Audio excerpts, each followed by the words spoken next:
अस्सलाम वालेकुम फ्रेंड, आप सब कैसे हैं? उम्मीद है आप सब ठीक होंगे। फ्रेंड, आज की जो वीडियो मैं बनाने जा रही हूँ वो सुबह बखैर के हवाले से अच्छी बात आपके साथ शेयर करूँगी। जी हाँ, हिकायत शेख सादी रहमतुल्लाह अलैह के हवाले से मैं आपके साथ कुछ अच्छी बात शेयर करूँगी, क्योंकि अपने दिन का आगाज़ सदक़े से करना चाहिए और कोई अच्छी बात बताना भी सदक़ा जारिया होती है।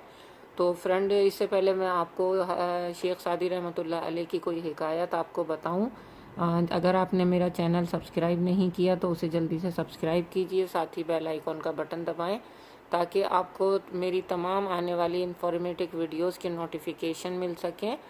फ्रेंड, अब मैं आपको ये वाक़या सुनाने जा रही हूँ। शेख सादी रहमतुल्लाह अलैह के हवाले से ये वाक़या है और इसका जो टॉपिक है वो आज मैंने सेलेक्ट किया है वो अल्लाह की अताअत के हवाले से, जैसा कि आप यहाँ देख भी रहे हैं। ठीक है, और मैं आपको बताती हूँ। हज़रत शेख सादी रहमतुल्लाह अलैह बयान फरमाते हैं, एक दिन मैं सरज़मीन रूद बार में था कि अचानक एक शख्स मेरे सामने आ गया जो चीते पर सवार था। मेरी निगाह इस शख्स पर पड़ी तो मैं खौफ से थर थर काँपने लगा। इस शख्स ने मेरी ये हालत देखी तो मुस्कुराते हुए बोला, ए शेख सईदी रहमतुल्लाह अलैह, मुझे चीते पर सवार देखकर हैरान ना हो। अगर तू भी खुलूस दिल से अल्लाह पाक के हुजूर सरे अताअत झुका दे और इसके अहकामात के मुताबिक ज़िंदगी गुजारे तो तेरा हुक्म भी कोई न टालेगा। इस तरह सब तेरे फर्मा बरदार बन जाएंगे। जो खुदा की अताअत करता है दूसरे उसकी अताअत करते हैं।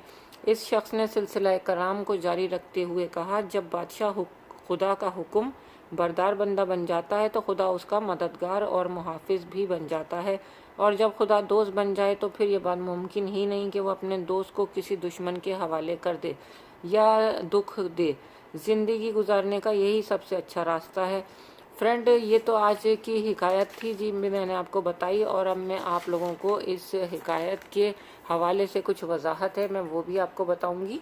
वजाहत बहुत ज़रूरी होती है किसी भी हिकायत के हवाले से, तो मैं वजाहत में आपको बताऊंगी कि हज़रत शेख सादी रहमतुल्लाह अलैह ने इस हिकायत में किसी बुज़ुर्ग की ये करामात बयान की है कि वो चीते जैसे खुखार जानवर पर सवारी करते थे, और फिर इस बुज़ुर्ग की ज़बानी ये राज ज़ाहिर किया कि ऐसी क़ुव्वत इंसान किस तरह हासिल कर सकता है।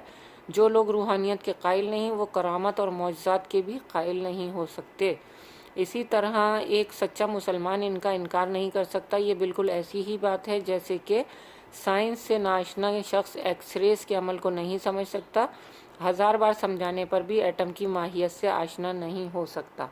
तो फ्रेंड, मैं उम्मीद करती हूँ कि आज की मेरी ये आपको हिकायत बहुत अच्छी लगी होगी, और शेख सादी रहमतुल्लाह अलैह के हवाले से मज़ीद हिकायत वग़ैरह भी और भी बुज़ुर्गान दीन के हवाले से मैं आपको अच्छी अच्छी बातें बताती रहूँगी मेरे इस चैनल पर। और मुझे मेरी आने वाली मज़ीद अच्छी अच्छी बातों के साथ इस वीडियो में इजाज़त दीजिए।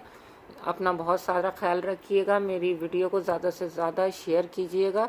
जज़ाकल्लाह, अल्लाह हाफ़िज़।